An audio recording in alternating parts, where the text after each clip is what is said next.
win this war, we must have machines and the brains to direct these instruments of warfare. We were looked upon as being inferior people. An American far from home, fighting a war around the world. We were nothing but a bunch of young kids who wanted to fly. The trainees don parachutes and get ready for flight. We escorted the bombers, preventing the German fighters from attacking. They're flying over Italy and over Germany in search of the enemy. Some groups didn't know even too well after the war that the Red Tails were black pilots. On a bombing mission over enemy territory, a fighter escort is a mighty comforting sight.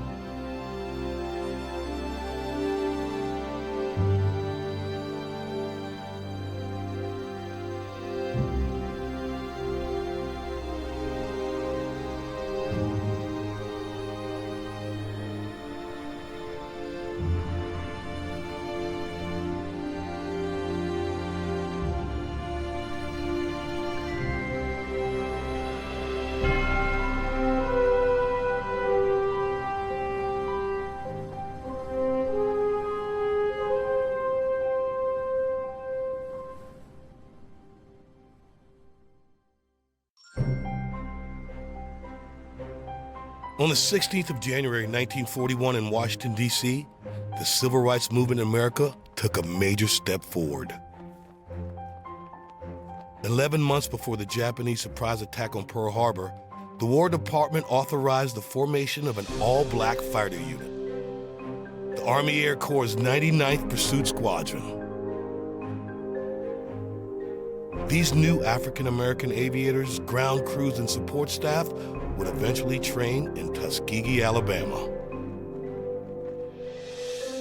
This was the first of its kind training of black flyers with the goal of using them in combat. Tuskegee Institute, later university, was to be the place where African Americans would be offered an opportunity to prove themselves. Not as equals in the sky, just as satisfactory. In 1941, blacks in America were considered inferior to whites in every way possible, including in the air.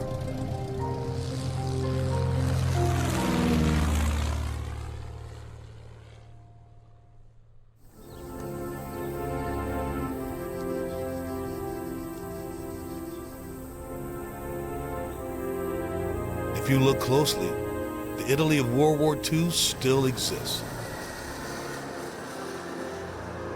The Allies left their mark on this country.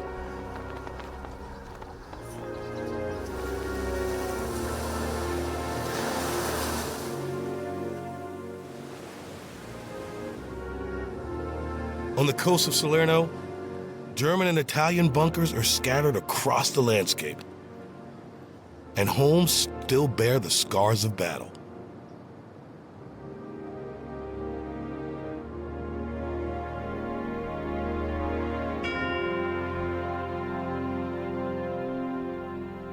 The American-led landings here in September of 1943 were costly, but the Germans eventually had to regroup in the mountains.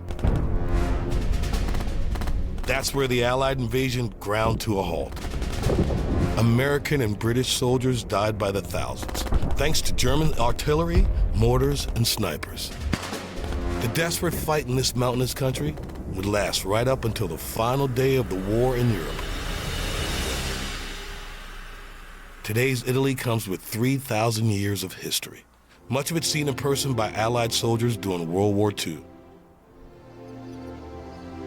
Americans saw Greek temples in southern Italy as soon as they came ashore at Salerno.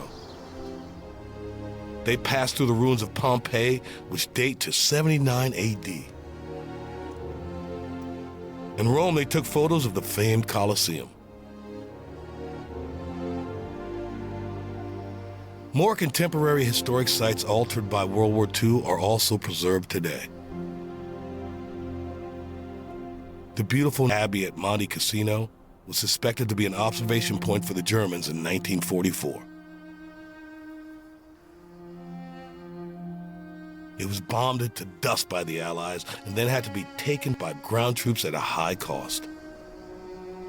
It was rebuilt following the war. Elsewhere, the Italian mountain village of San Pietro, another strategic high point with unlimited views, was left preserved after the battle passed through here in late 1943. Today, its church, destroyed by American artillery, remains a stark visual reminder of man's capacity to destroy one another.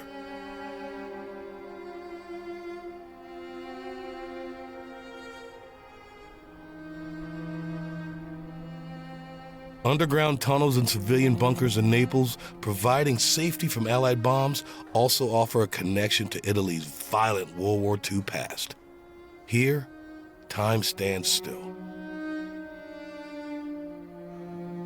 There is, however, an important place where history has been regrettably overlooked in Italy. Roughly 200 miles east of Rome, on the Adriatic Sea, stands a building that has seen much better days. An old stone structure in the middle of nowhere. A building, like the story behind it, that needs to be preserved. This was once the operations center of a World War II airfield at a base called Ramatelli. This location, now surrounded by fields, is where African-American pilots took off in their P-51 Red Tail fighter planes. They famously escorted American bombers over Europe while also striking back at German targets. Unlike most of Italy, history seems to have been forgotten here.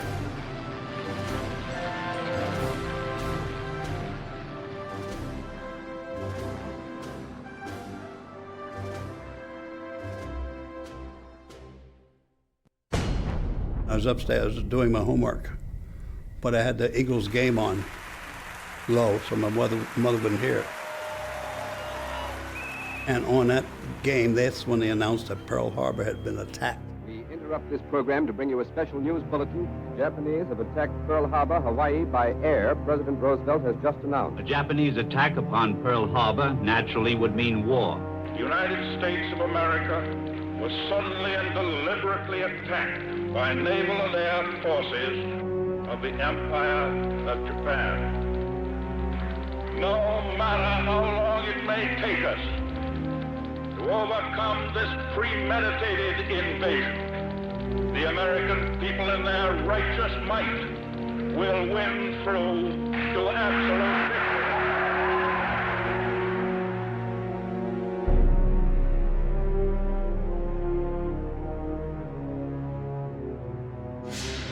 Nobody knew where Pearl Harbor was.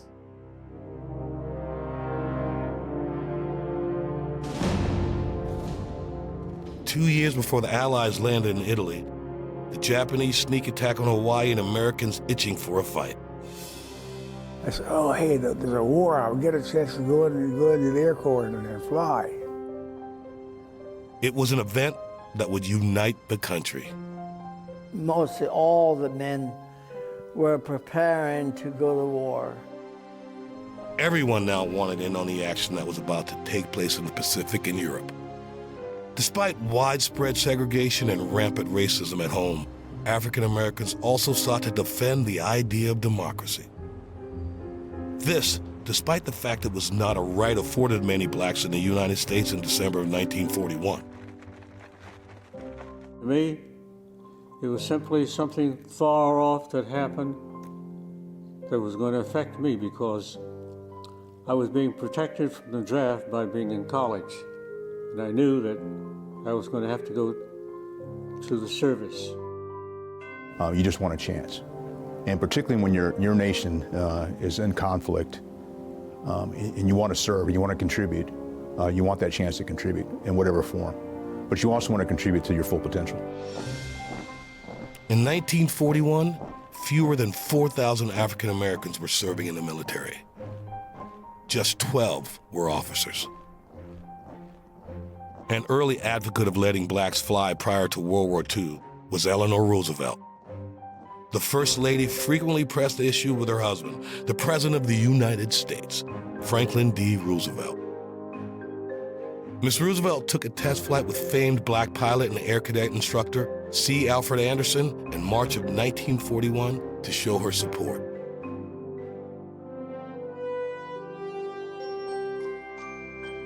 It took a courageous woman by the name of Eleanor Roosevelt to come down and fly with us to say, these men can fly. They can do anything other than other people can do. The first 12 black aviation cadets under the supervision of Captain Benjamin O. Davis, Jr. reported to Tuskegee, Alabama in July of 1941. Davis would eventually command the entire 99th Fighter Squadron. A segregated airfield about 4 miles outside of Tuskegee was still under construction.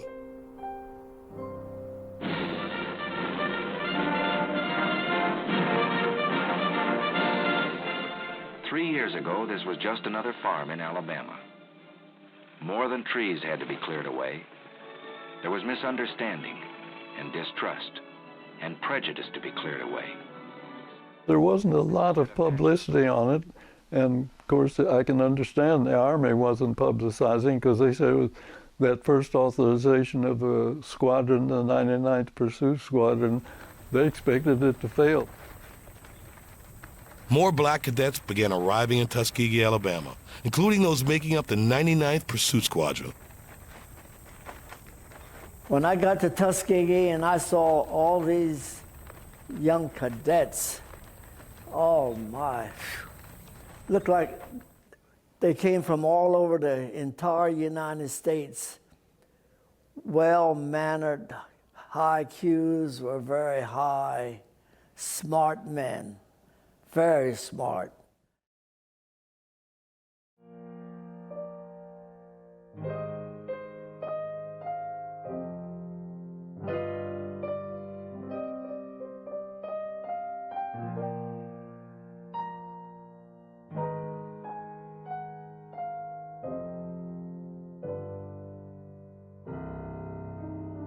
Tuskegee, Alabama was a hotbed of discrimination.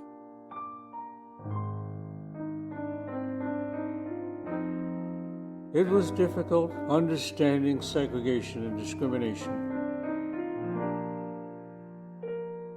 We were looked upon as being inferior people, incapable people. And of course, we were anxious to they were lacking in intelligence, lacking in coordination, lacking in courage, all kinds of negative stuff. So we were anxious to disprove all that nonsense for yourself and for the race. Despite their new status in the American military, black cadets weren't spared from hate groups that were all over the region. The Ku Klux Klan was well organized in Alabama.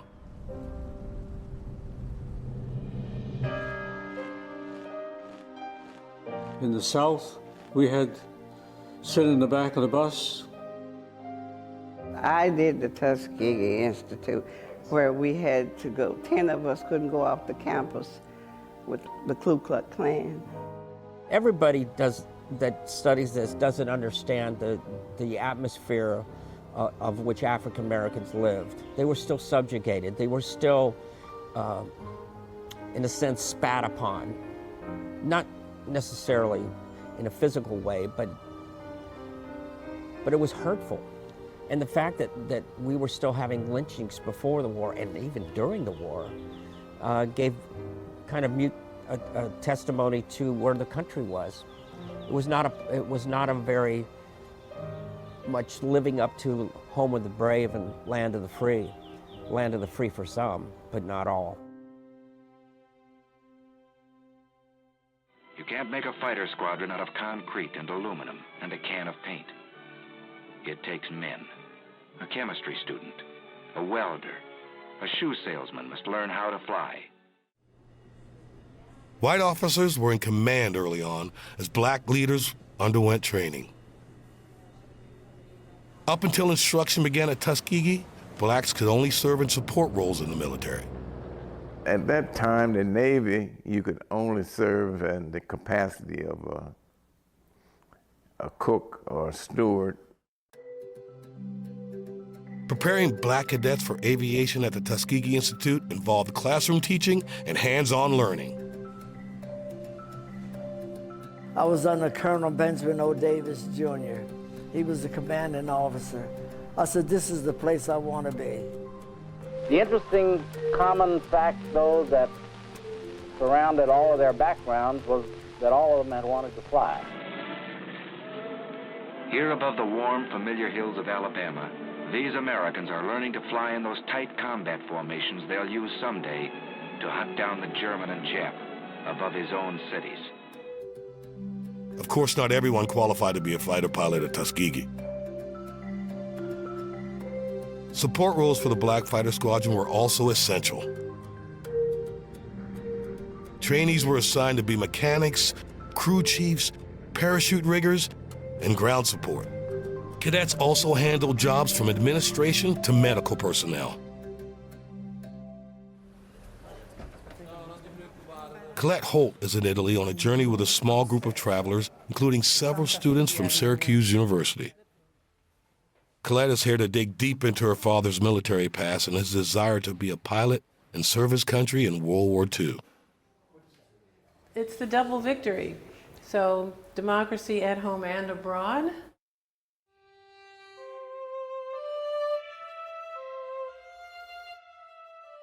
Coleman T. Holt was born in Tennessee in 1922. Even at an early age, he was confident he would achieve great things.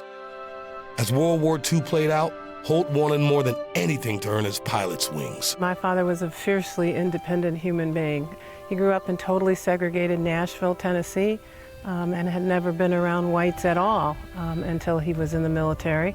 And he talked about how it busted all these myths for him about how blacks were inferior and everything. And so he said it was truly fundamental to who he became. And he did love to fly.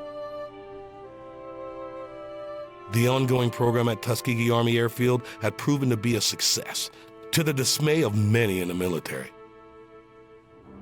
Now it was time for these Tuskegee Airmen to prove their worth in actual combat. In 1943, the now renamed all-black 99th Fighter Squadron left en masse for North Africa. There they would fly their first patrol, strafing, and close air support missions for the 12th Air Force. In September of 1943, the war in Italy would take center stage. After first successfully invading Sicily, the Allies focused on taking Italy. It's supposed to be a quick operation. It's a campaign that's overshadowed by other campaigns, and it's now it deserves its recognition because of the casualties the Allies had down here and the destruction, not just the destruction to Italy. This country was pulverized. The Allies pushed up Italy foot by bloody foot, freeing grateful Italian villages and towns. The Americans were very welcome because they helped us to get rid of the Germans. The Tuskegee Airmen would find out soon that to the Italians, it didn't matter if the American liberators were white or black. While the Allied Army slowly advanced over the next few months, the all-black 332nd Fighter Group, made up of 3 fighter squadrons, was ordered to relocate to Italy in early 1944. In May of '44, the Tuskegee-trained pilots, now assigned to the 15th Air Force, were sent to a new segregated base just south of the Italian town of Campo Marino. This area was called the Foggia Air Base Complex. The airmen's new home was known as Ramitelli Airfield. Squadron after squadron out of Tuskegee, flying P-40s first, tough little planes, then striking with Thunderbolts, P-47s, then riding the Mustangs, P-51s. All I wanted to do was fly, and that was it, and I finally got the opportunity, and I was living out my dream. And I was totally consumed by that. And that was the driving thing that just drove me, you know, and kept me focused and right on track. The bombers were getting shot up pretty badly. So when they realized how good the 99th Squadron was, they asked these guys to come over and protect the white boys in the bombers. Half of the missions were high level, where we escorted the bombers from Italy to Germany, flying top cover, back and forth across the top, and preventing the German fighters from attacking.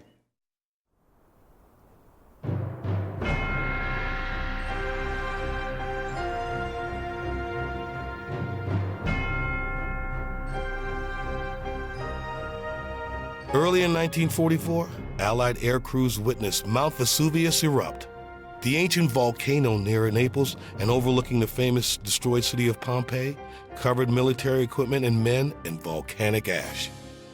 Perhaps a sign that a seismic shift was underway in the skies over Italy in more ways than one.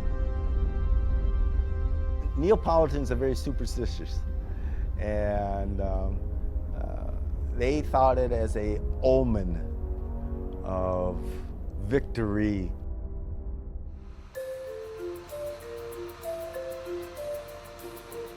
Colette Holt's trip to Italy has her on the road from Rome to visit Ramitelli Airfield, a place where hardly any Americans ever stop. As Holt looks through a book on the Tuskegee Airmen, she wonders what she'll experience at Ramitelli. She thinks about her dad during training and all the other African Americans who just wanted a chance to prove themselves in whatever capacity. He talked about the camaraderie with his fellow pilots and also with the mechanics. I think there was less kind of a class structure there. They were all in it together.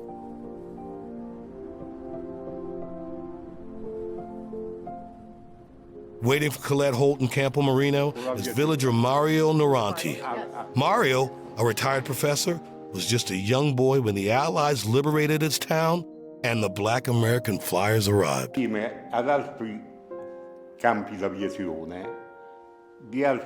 I was only 7 years old, but I remember that time quite well. I remember trading with the soldiers around here. As you know, there is a lot of wine production in this area, so I used to get a bottle from my parents and trade a bottle for some meat and chocolates from the Tuskegee pilots. Occasionally, you will see them in town. It was always a peaceful meeting between the Americans and the local people. Of course, they were here for a much more serious reason, but there was never any problems at all. The biggest thing they remember is about chocolate, because Tuskegee Airmen give them chocolate.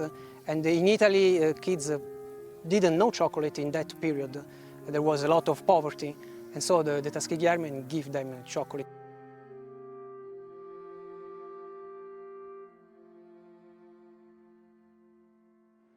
At the town hall in Campo Marino, there's a museum focusing on the Tuskegee Airmen and nearby Ramitelli Airfield.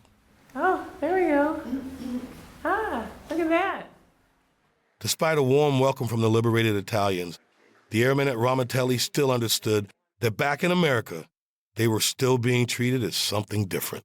The German POWs are lounging around on the steps, drinking sodas, smoking cigarettes, laughing, having a good time. And I said, damn, they're treating the Germans prisoners better than they are us.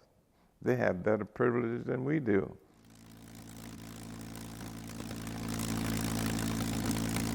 Arriving at the new base at Ramitelli, within eyesight of the Adriatic Sea and experiencing combat missions for the first time, brought the airmen closer together. We had good, developed friendships out of being training together, and in fact, to the point that some folks, you only knew them by their nickname. You didn't even know. Well, we like to have somebody with Jelly Butt Walker, but I have no idea what his first name was, or something like that. But we were very supportive of each other in that respect, and certainly having gone through training together, it was good to be able to support each other in the combat zone as well.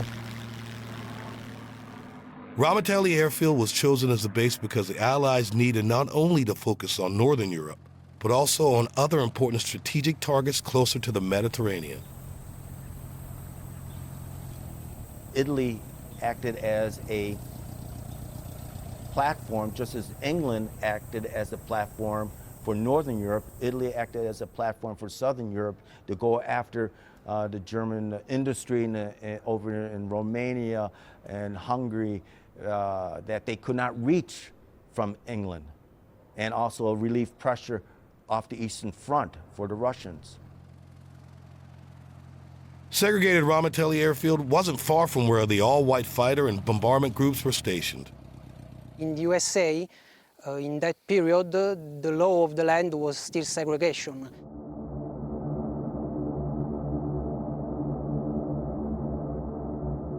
The 332nd Fighter Group was needed to protect American B-17 and B-24 bombers from the German Air Force, or Luftwaffe. The Germans were fighting desperately to protect anything north of Rome. In 1944, American bomber missions covered longer distances to strike at the industrial heart of Germany. The Black Flyers based at Ramitelli were given a plane that would help them accomplish these longer escort assignments. The P-51 Mustang fighter was a game changer in World War II and helped make the Tuskegee Airmen famous. Until the P-51 arrived over there, the fighters couldn't go all the way to the target with the bombers, but the 51 had the range that it could all the way to the target and bring them back. Because earlier when the fighters had to leave the bombers, then the German airplanes could attack them when they didn't have a fighter. With the 51s, you stayed with them to the target and back.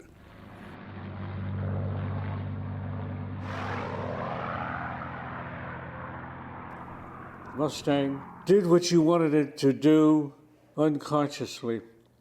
It's just like sitting in a seat, and beautifully maneuverable.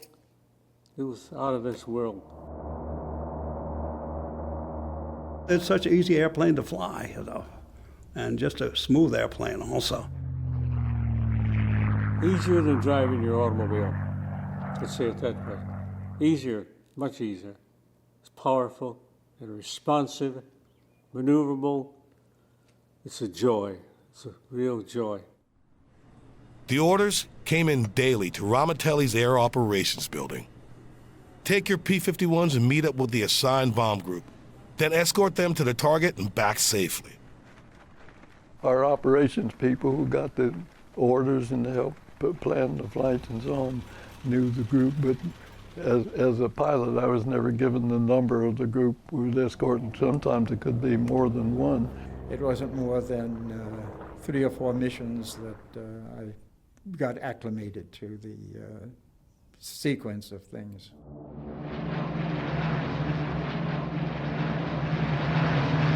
Of course, the first success is being sure to meet them at the rendezvous point. To see that number of bombers and to see the number of fighters and to flying into the enemy territory there, it was, you know, I was just awestruck by it all. Once they got on the bomb run, regardless of the ground fire, the bombers had to ride it out to put bombs on target.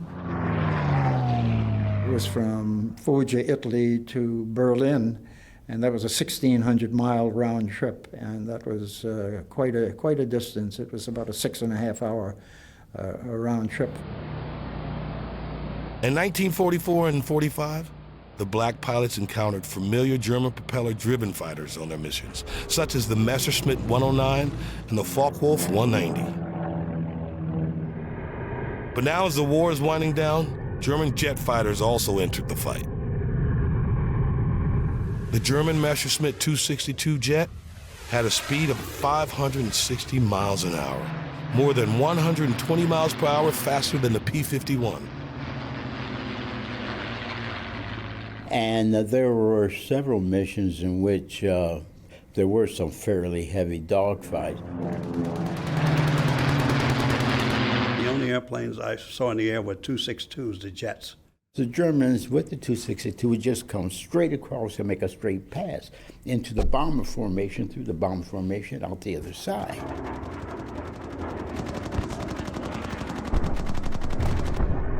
If you could time it right, and you always had an altitude advantage, there was a little 2 to 3 second window as he comes streaking through, and as you're And as you're pulling yourself in the position for about 2 or 3 seconds, you have the opportunity to get off a burst. If you're lucky, you get a hit.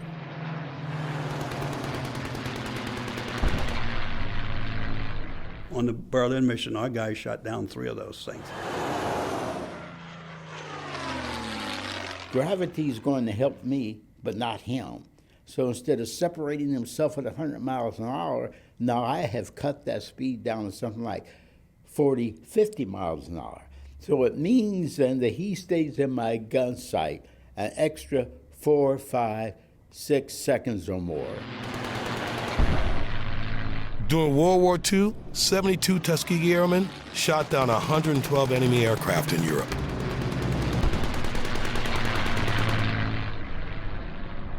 In 179 bomber missions escorted by the red-tailed P-51s, only 27 bombers were lost to enemy aircraft. Because the bases they flew out of were segregated, most white bomber pilots never even knew their P-51 escort pilots from Ramitelli were black. All they knew was that these red-tail pilots were courageous, brave, and loyal. Thanks for what you did, because I wouldn't be here if it weren't for you. I think they were friendly and appreciative. I'm not too sure that all of them knew exactly who we were at the time there. All they knew was that these were friendly fighters that were helping them out.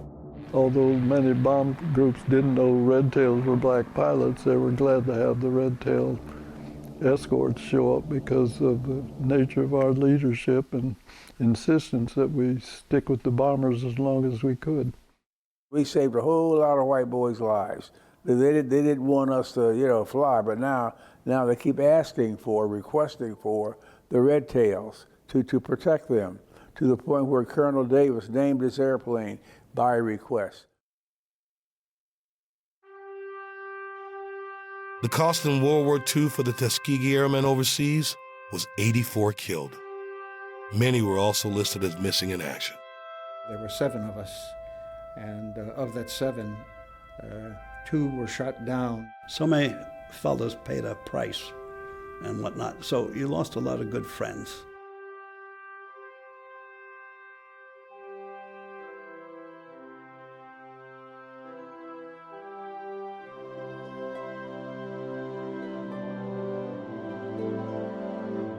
"38 miles south of Rome is the town of Nettuno, Italy, home to the Sicily-Rome Cemetery. 7,845 American soldiers from the fight in Italy lie here. Another 3,100 are remembered on the Wall of the Missing.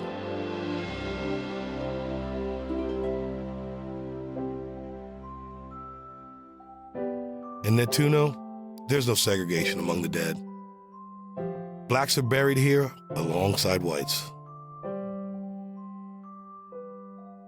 African Americans who never saw Jackie Robinson break baseball's color barrier in 1947. At Ebbets Field in Brooklyn, Jackie Robinson. Or the eventual desegregation of the military in 1948. All Americans enjoy these rights. Never witnessed the civil rights movement of the 1950s and 60s. President Johnson addresses a joint session of... Or heard a Martin Luther King Jr. speech. Didn't see Thurgood Marshall named to the Supreme Court in 1967. Nomination of Mr. Thurgood Marshall. And certainly could never imagine a black man becoming president of the United States one day. I, Barack Hussein Obama, do solemnly swear. Nettuno is also where some of the Tuskegee Airmen rest under white crosses or are recognized as still missing in action on a beautiful marble wall.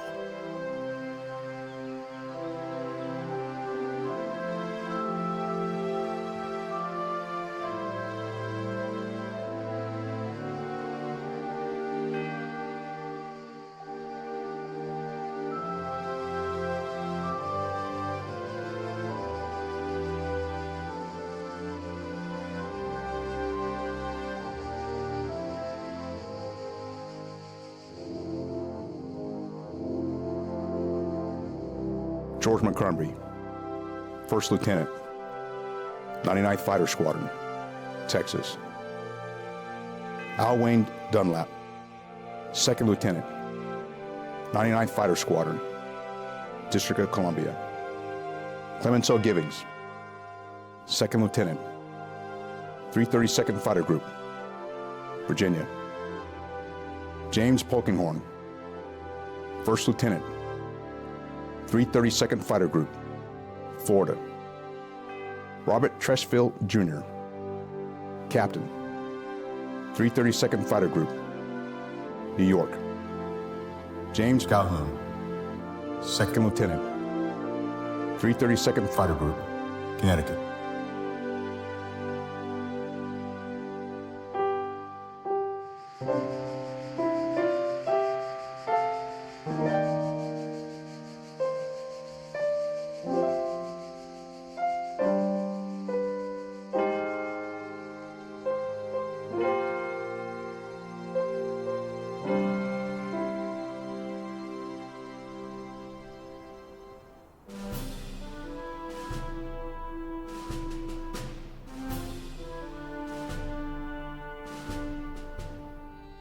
Colette Holt's father, Coleman T. Holt, that young man from outside of Nashville, Tennessee, joined the Army Air Corps with a goal to fly. He trained at both Moton Field and Tuskegee Army Airfield. Like any black aviator who went through the program, Holt's ultimate hope was to join his fellow Tuskegee Airmen and defend his country. During Holt's ongoing training at Tuskegee, World War II officially came to an end, so he never made it overseas.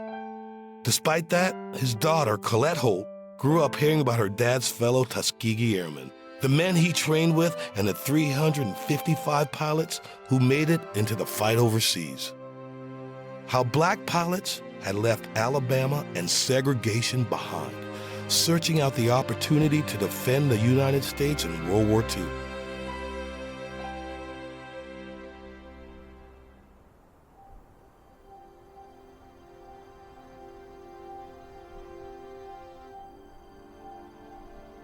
For Colette and Syracuse University student David Barbier Jr., finally arriving at Ramitelli Airfield in Italy offers a tangible connection to a group of trailblazers who made history here by the shores of the Adriatic Sea. The old Air Operations Building remains in disrepair, as does another small structure. Crops now grow in vast fields that once were full of planes and portable steel runways. The images of black airmen during briefings or running to their P-51 fighter planes from this building can still be envisioned if you try hard enough. Time has taken its toll on what is left of the old base at Ramitelli, yet the memories remain. This exact spot represents the beginning of a movement, the fight for equality, the winning of a war. All here in a field in Italy. Another monument to the past that shaped the future.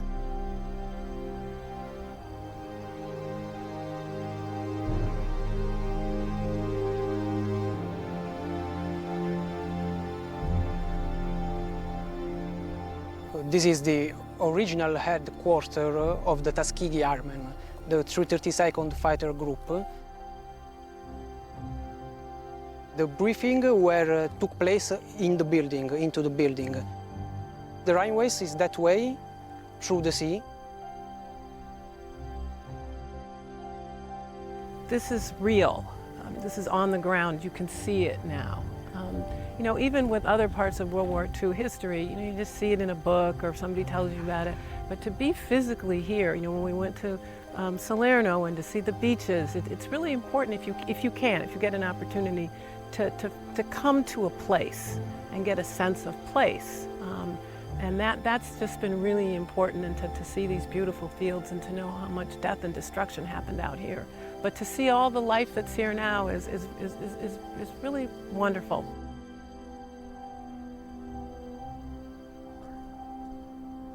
Well, going to Ramitelli was like going to, for me, just this shrine to a group of aviators that have become legendary in our history. But in the time in which they flew, they were almost neglected by history. And going to the airfield got kind of verified to me, well, this is where it happened.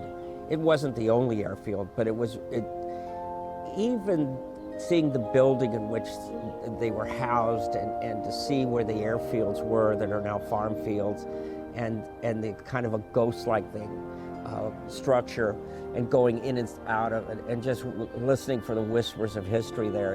It's there, you could feel it. First of all, to see the headquarters, to see the field trucks, and they were able to manage a great operation there. I'm 21 now, so 21 back then, and let's say I was being shipped here and I would be serving. What was the feeling of being far from home, not speaking the language, understanding that people were saying I couldn't do the thing that I was sent to do. So understanding that there was a lot of weight on my shoulders. But then coming back to myself in the present, understanding that maybe I wouldn't be here without them.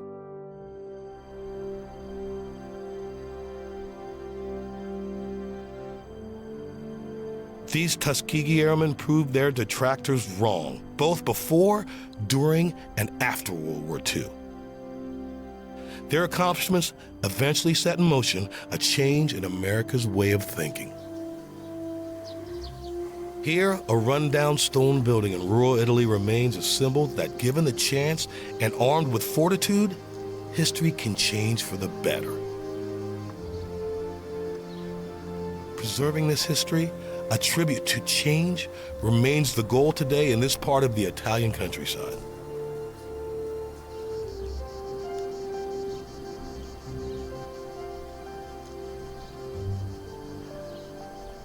Now this is a private field, but the idea of the local government is to buy this field and to create a museum dedicated to the Tuskegee Airmen. The stereotype is that blacks aren't as smart, we can't do math, we can't do this. To know that your grandfathers, and probably pretty soon for some of them their great-grandfathers, were able to do that. It's still rare to see black commercial pilots. Every time I get on a plane and I see one, I kind of whip around and want to go, hey, hi. It's still important that people have role models. Everybody needs to see something. You can't know what you can do until you've seen somebody do it. And to hear the stories and to know what they overcome means you can do it for sure now too.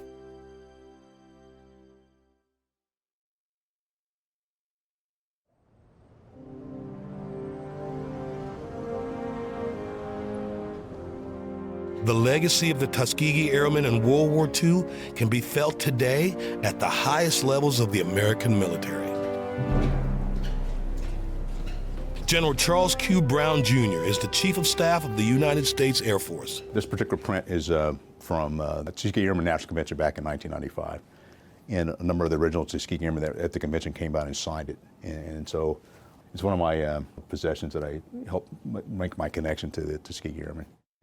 His office at the Pentagon reflects the heritage of African Americans in the military, and especially the Tuskegee Airmen. It's a sculpture of the free aircraft that the Tuskegee Airmen flew. And it's one of my most prized possessions. I always display it in my office in a place of honor. It's part of our Air Force history.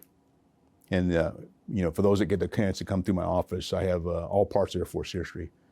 But this is my personal connection to our Air Force history.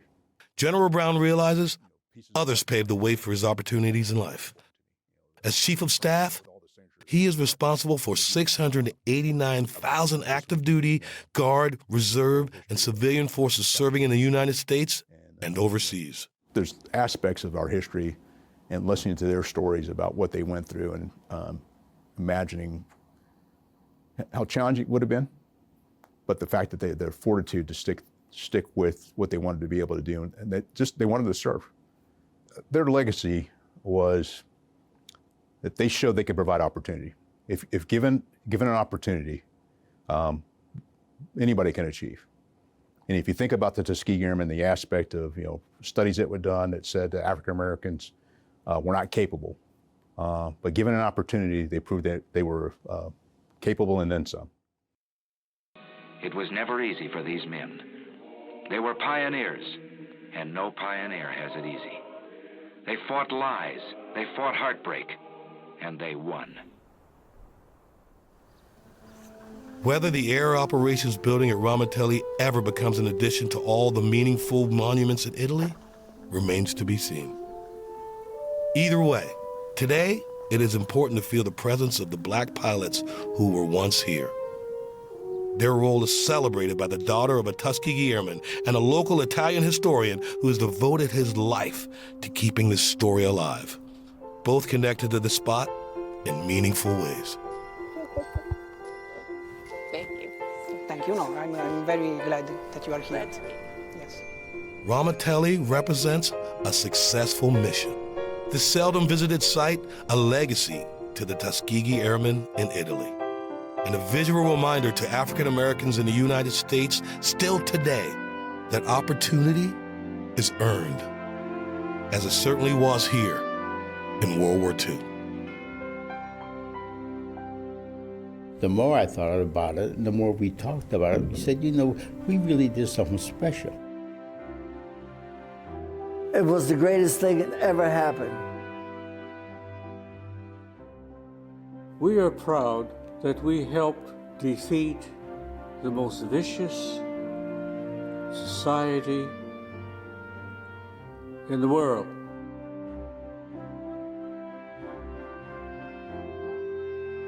Kids should know more about our history, the country's history. You don't really know the country's history unless you know the contributions of people of color.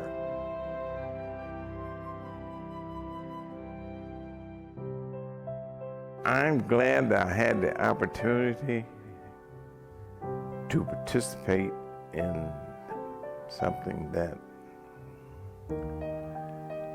helped change the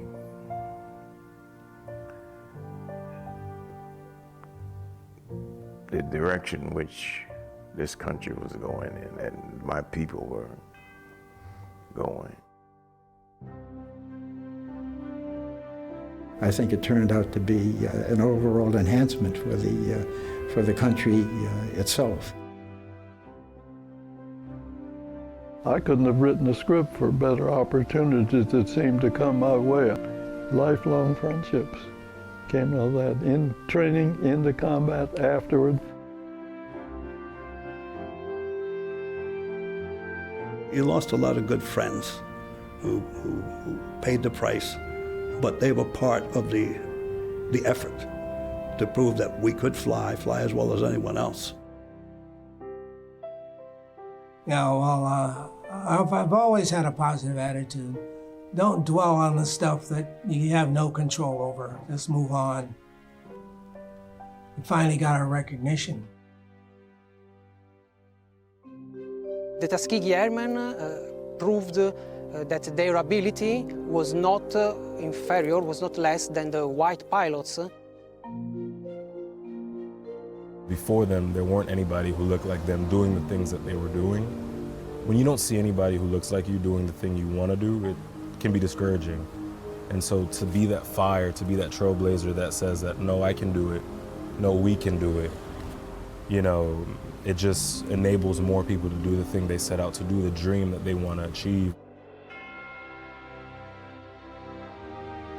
It's a remarkable story. These are college graduates. These are men of knowledge and skills, and yet they're begging their country to fight.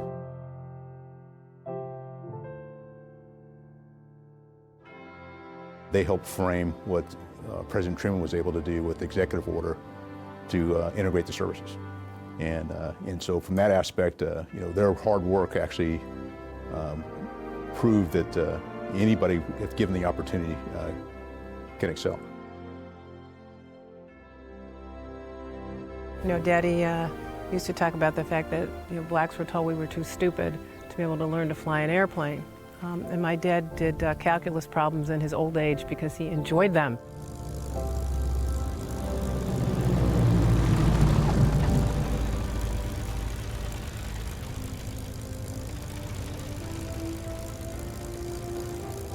Just running around and seeing this and knowing that this story is important, that young people know about this, that doesn't just fade away into some history that doesn't matter anymore.